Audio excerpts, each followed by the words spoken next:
This very well may be the first example of that what I've been saying for a long time is true. The idea of downplaying Nintendo games, the idea of ignoring them, the idea of writing them off and hoping they go away, that is a thing of the past because of the way the system is set up now, because of free updates, because of the digital store, because of just, promotions on the eShop or just, posts on social media or Nintendo Today. A lot of these classic Nintendo games are now going to be sold in perpetuity. There's not going to be a point where they go out of print and people stop playing them. It's not going to be how like it was back in the day when like the N64 is out. Like, oh, we can't be excited about Donkey Kong Country anymore. Like the sales won't go up. Like we are in a position now where a game could blow up. And, fans can go through the eShop and start discovering, old releases in the same series. Whether it's like old Zelda games or old Mario games or old Donkey Kong games. People can just go out and learn more about something that they've gotten into, right? It's very, very easy to do on platform. They don't have to go hunting for old hardware or software. And what that ends up meaning is that in a lot of ways, these kinds of Switch re-releases, games like Donkey Kong Country Returns HD, are very, very important because these are the games that a lot of these people will play for the first time. These are the games that will make all these classic titles accessible. These are games that absolutely have value, right? But one of the things we've been hearing for years and years and years, that ports of old content are somehow lazy, are somehow pointless, somehow take away from new releases, which is obviously ridiculous, right? If you're anything like me, you grew up with people who were primarily familiar with, Super Mario Advance 2 and not the original Super Mario World, right? Like, these kinds of ports and re-releases are how younger players discover classic Nintendo games.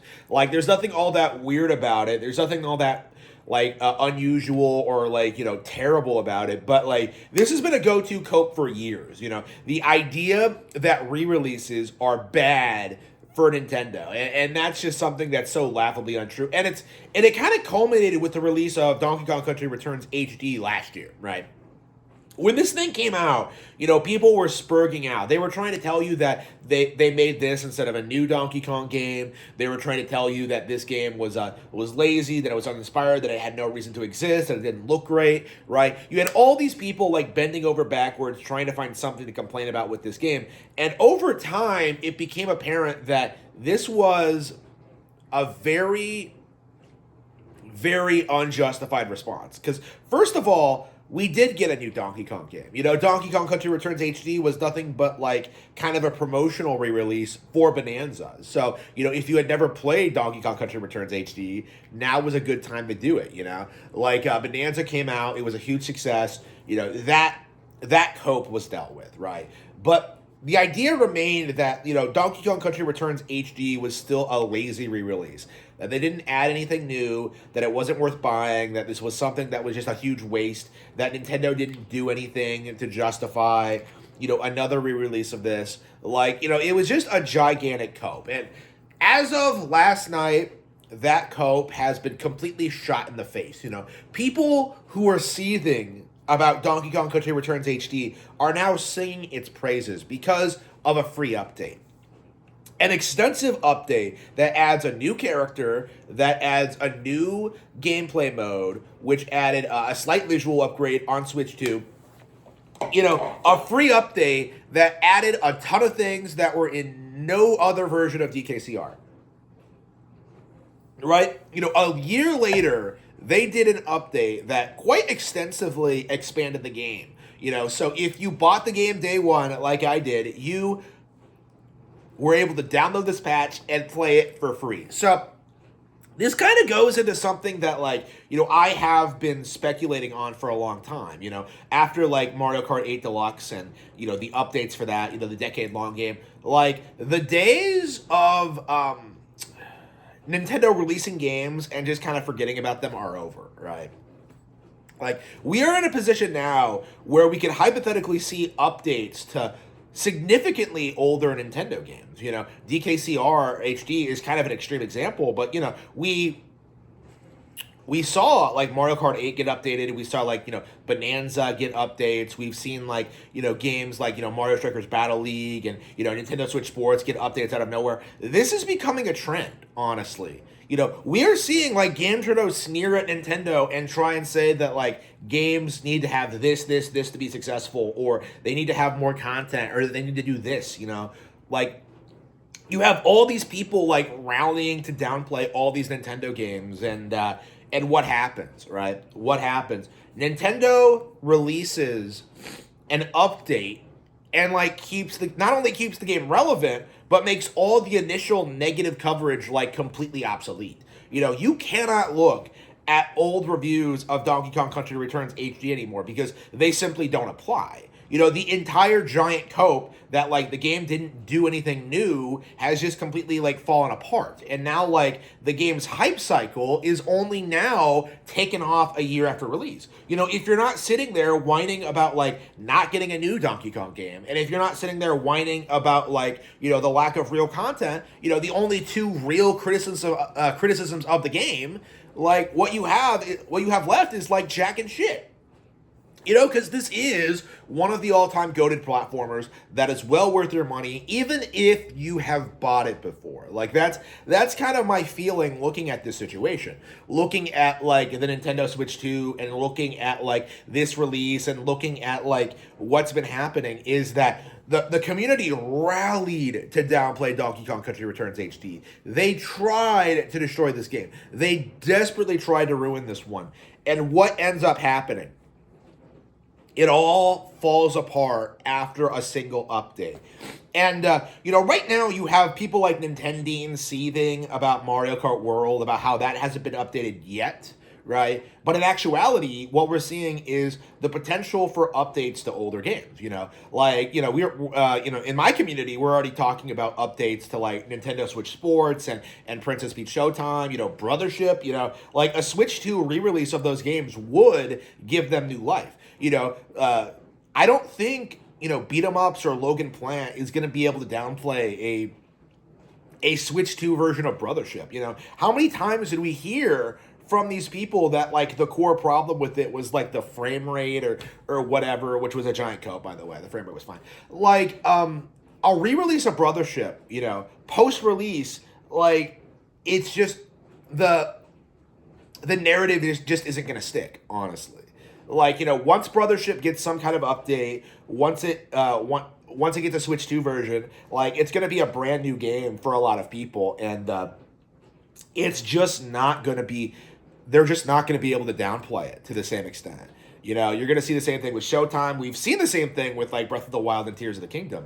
Hogwarts Legacy has done huge numbers on Switch 2. Like, there's a lot of examples of this, honestly. Like, there's a lot of examples of things that, like, Nintendo has done over the past couple of days, the past couple of years, that kind of indicate things are going in this direction.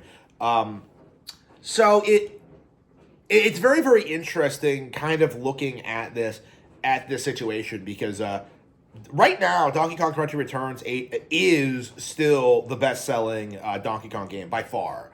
Bonanza has not caught up to it yet. So, like, in theory, this is going to be, like, their premier 2D Donkey Kong experience, like, going forward. The theme parks are based off of it. The movie's probably going to be heavily influenced by it. Like, this is, like, their game, honestly. Like, this is, like, the face of Donkey Kong right now. I would argue, like, Returns HD was actually quite a lot better than Bonanza. So, like, and they did the re-release, and then they did the update. So, like, this is the position we're in now, honestly, is that it's not enough to downplay a game's initial $60, $60, $70, $80 release. Like, you're also going to have to downplay the endless updates and the fixes and the changes. Like, I can tell you from experience that a lot of the copes that people had about Mario Kart World specifically no longer apply anymore.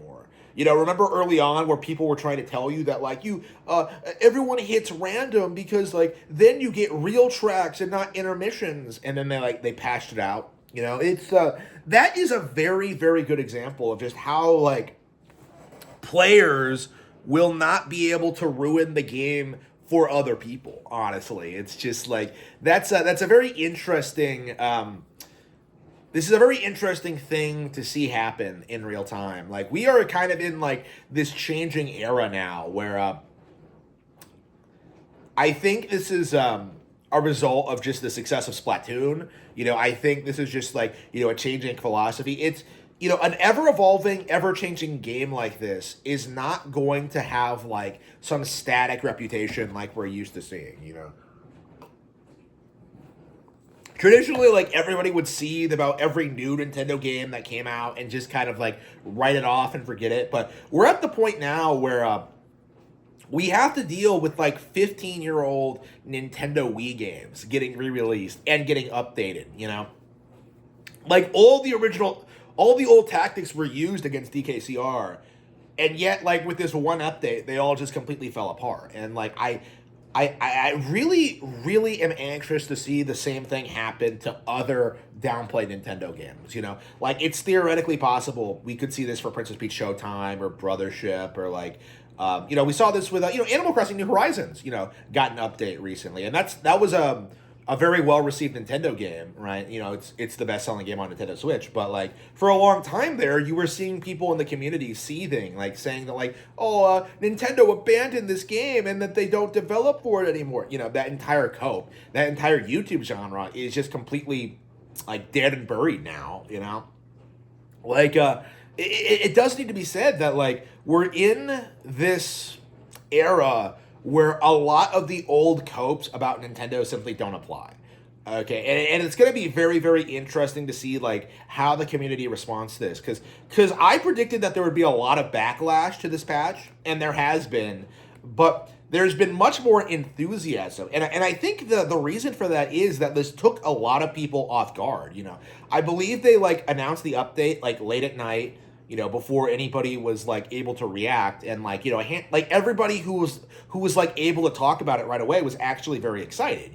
Like, and there are people that are like seething about it, who are freaking out about it, but like it's kind of getting buried by like actual fan enthusiasm, and I think this is something that Pretendos are gonna really struggle with. Like if Nintendo's rolling out free patches to update the games and like release new content for free, like there's not really much they can do to downplay it.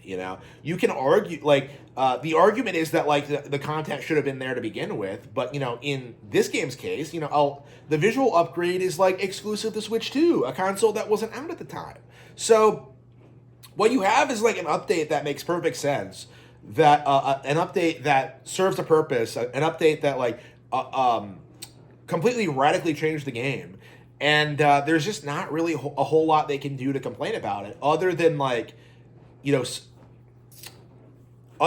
try and make it out to be something that should have been there to begin with. It's like it just doesn't make a whole lot of sense to keep doing that, honestly. Like it's unreasonable to assume that like that games can't be updated to be better, honestly. Like you are complaining about a game being updated and being made better, essentially. Like and that kind of thing just isn't gonna fly. And it's remarkable to see, because in my opinion, Donkey Kong Returns HD was actually one of the more hated Nintendo games of last year. I think it was more unfairly treated than Mario Kart World and like Pokemon Legends ZA and Metroid Prime 4. Like it was crazy how this game was like universally reviled when it was shown off again. And it's like I am very, very happy to see that like this game has just made a surging comeback, will be the defining 2D Donkey Kong game for years to come, and will still be celebrated as the all-time GOAT, in spite of the best efforts of the community to downplay it.